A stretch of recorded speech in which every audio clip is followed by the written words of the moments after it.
This week, we're heading up to New York to bring you two stories about foul balls.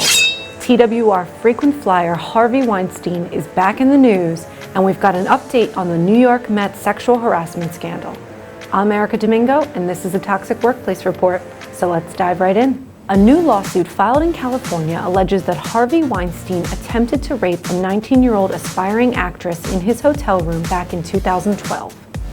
The lawsuit alleges that then 19-year-old Hayley Gripp was waiting for a casting call in a coffee shop when she was approached by a woman who invited her to meet a big producer in his hotel suite.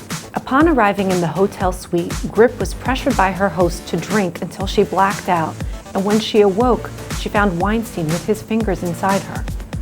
Gripp recalls that when she began to struggle, Weinstein told her to calm down and pretend he was someone like Zac Efron. Instead, she continued to struggle, breaking her acrylic nail, which she then used to stab him in the scrotum. The lawsuit recounts that as Weinstein attempted to remove Gripp's hand, he actually drove the nail further, deeper into his scrotum, which may explain why so many women were able to describe his deformed genitalia at his criminal trial.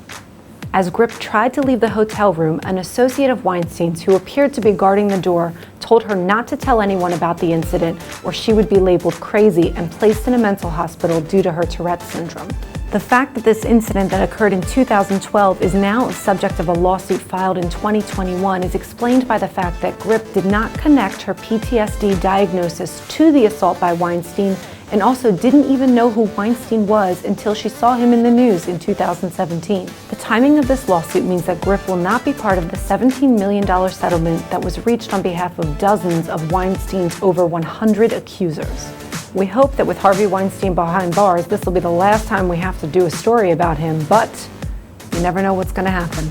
From executive producer to the executive office, in what has been an absolute dumpster fire of a year for the New York Mets, and I'm not even talking about their baseball, the team has finally decided to hire a law firm to examine their workplace culture. A few months ago, we brought you the story of Jared Porter, the Mets' then general manager who barely lasted a month in the wake of an ESPN report citing that he had sent lewd, unsolicited text messages to a female reporter in 2016 while he worked for the Cubs. Since then, allegations have come out against former Mets manager Mickey Callaway and the team's minor league coordinator Ryan Ellis, alleging that they engaged in inappropriate conduct towards female colleagues and reporters.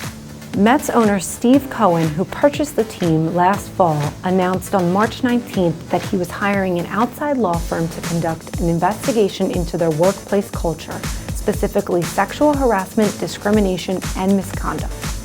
Although it seems Cohen struck out in deciding which New York sports franchise to purchase, hiring a law firm to do an outside investigation seems to be the least he could do, especially with the MLB breathing down their necks with their own investigation. Thanks for watching this week's TWR. Was our story gross enough for you? Let us know in the comments below, and make sure you like and share with your friends or your enemies.